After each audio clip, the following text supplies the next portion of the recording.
just depending on the harvest in October, November to create revenue for this year. We're going to create revenue much, much earlier because we are going to have seeds ready that will be purchased. And we also have a clone program.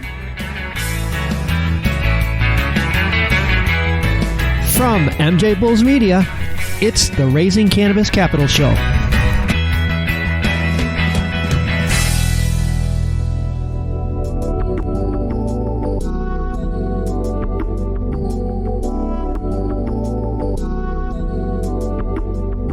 Today on Raising Cannabis Capital, we are joined by Jeffrey Yarosz, CEO of 4T Holdings, and Eric Kirkland, the CFO and General Counsel. Guys, welcome to the show. Thank you. Thanks for having us. Well, it's fun to have two people on the show. This is great. But let's jump right into it. With the passing of the Farm Bill at the end of 2018, which effectively made hemp legal, it's created this unprecedented demand for hemp. I mean, farmers can't grow it fast enough. And 4T Holdings is in Oregon. And Jeffrey, you've been growing hemp for a couple of years already. So unlike a lot of the farmers that are jumping in now, you're in a state it was already legal. You're already growing it. So you have a huge jump on the field. Yes. We feel that we saw the legalization coming for quite a while now.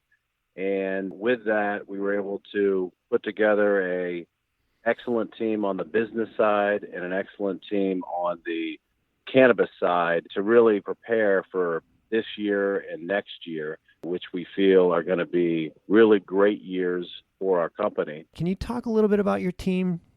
Maybe if I could drop in on that one, because I have seen it develop, and we started talking 6, 7, 8 months ago, and he was telling me, here's the team that he's put together and why.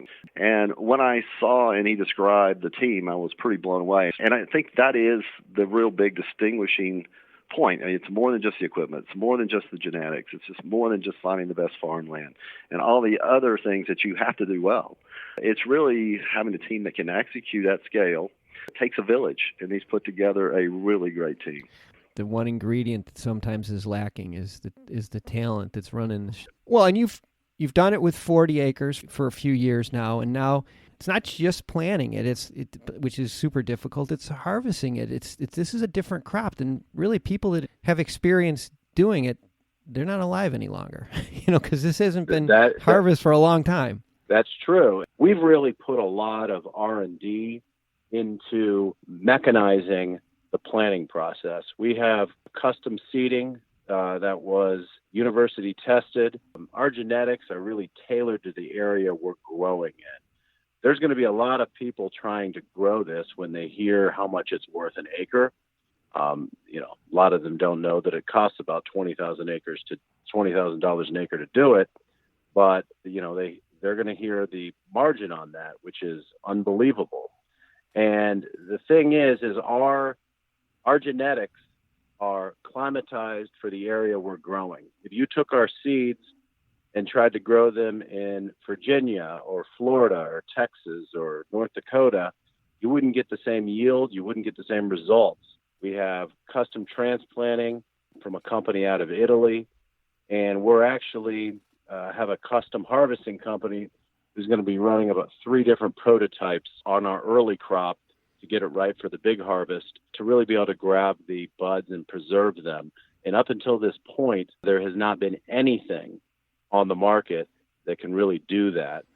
They're taking combines, they're going out, they're cutting them by hand, and we're just not going to do that because we're doing a lot of acreage, and you just cannot do it that way. All that comes from experience, and I'm going to jump you ahead here, but you mentioned earlier just how insanely profitable this is. But just give our listeners an idea of what biomass right now. First off, explain to them what biomass is, and then what you can expect in the value of this.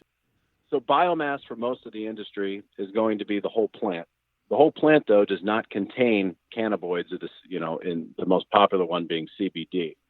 The CBD is mostly concentrated in the buds of the plant. We are going to be concentrating on harvesting just the buds, so we get a higher concentration of CBD. Why is it important to get a higher concentration of CBD? Because CBD is priced by percentage point. So in other words, if I were to hit 14 percentage points, I'd get 350 times 14, which would be, you're going to make me do some quick mental math here. That's okay. That's okay. I get the picture. Yeah. One thing that I'm seeing is that there's going to be a constraint in the amount of extraction that's going to be available in the marketplace, just because the cannabis marijuana industry is something that people kind of gauge in pounds. We're talking about tons here. So the equipment is going to be different that does the extraction. And these extractors, if you are extracting 7% biomass, you're going to have to run it through the same process to yield 7% as if you started with 20% biomass. You're going to get roughly three times more with the same amount of effort. So the extractors don't want to do this whole plant. The focus that Jeffrey has done is saying, let's just take the buds. It's going to be very valuable because of how easy and how productive it will be to extract. I gotcha. And Jeffrey, just ballpark, 11,000 acres. How many pounds are we talking here? We're talking anywhere between 2,000 to 4,000 pounds of dry biomass per acre. Holy cow. That's crazy. And that's not You do not get those yields in a lot of other places, but in Southern Oregon, that's par for the course. Well, you've done your homework and you know it. And those aren't your only income streams. You have potential to sell the seeds that you guys have created, and you also can sell the flower. Explain those two channels. Sure. and give us an idea and a forecast for what they can expect from those two channels. Sure. So we have a number of seed projects currently. We have what are called feminized seeds. That just means the majority of the seeds are female, because you want to plant females when you're going for biomass, because they produce the larger buds and the higher yield. We have a feminized seed project. We have a regular seed project. Our first turn through those projects, we're expecting 280 pounds of feminized seeds. Feminized seeds are going for $28,000 a pound currently. Our two regular seed projects, we're expecting about $8 million from our first strand and about 50,000 pounds from our other strain. Regular seeds are still selling for between $2,000 to $10,000 a pound. We're not just depending on the harvest in October, November to create revenue for this year. We're going to create revenue much, much earlier, because we are going to have seeds ready that will be purchased. And we also have a clone program selling between $5 to $15 a piece. You can run the math on all those numbers, and it's pretty eye-popping. I stopped keeping count a while ago because I said the number's too big. Oh my gosh! Congratulations! That is so exciting. But the problem right now, though, is that this is moving so fast. Like you cannot take your time on this one. Like I think I read someplace. Like, correct me if I'm wrong, but you're going to start planting in a couple weeks. Is that the case? Next week. Oh my gosh! So, as you mentioned, $20,000 per acre. This is not an inexpensive venture to get started, but I mean the other side of this is so profitable. What are you doing right now to raise capital? Maybe give our listeners an idea how they can get involved. Jeffrey, maybe I'll drop in on this one. We've already raised quite a bit of money to date. All the equipment has been paid for either by the principals or money that has come in. The seeds are paid for. The clones are paid for. We're looking at the end of the year, needing the capital to do the harvest, to do the curing and the different things, and to take advantage of some of the opportunities that just come along. So how much are you raising right now? The initial offering is 10. I think that we're at a point we're going to close it out with about $2 more million is where we're going to close the offering. We're looking at investors at about $200,000 as a minimum.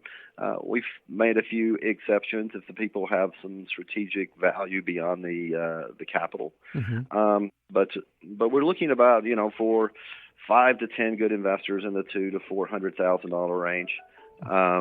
To come in and participate. It sounds like a really good deal. I can't imagine that it's going to sit for very long. Just to kind of jump in on that point, under this particular offering, if it goes toward projection, you would have a return of your capital probably within 6 months.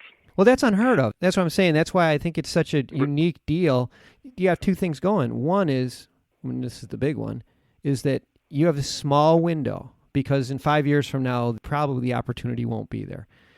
Probably in 2 years, this opportunity won't be there. But for the next 2 years, you guys are going to be in a great position. I really do agree with that because, the equipment is not out there, so there's no companies that can really scale big acreage. But within a couple of years, that problem will be solved. There will be a big increase in the amount of it being cultivated. I tell you, the explosion of the industry, no one, including me, could foresee how big CBD is getting. Nobody saw the broad-based use of CBD is going to be in toothpaste and pancake mix and gummies and tinctures and lotions and hair tonics. I mean, it is going to be ubiquitous.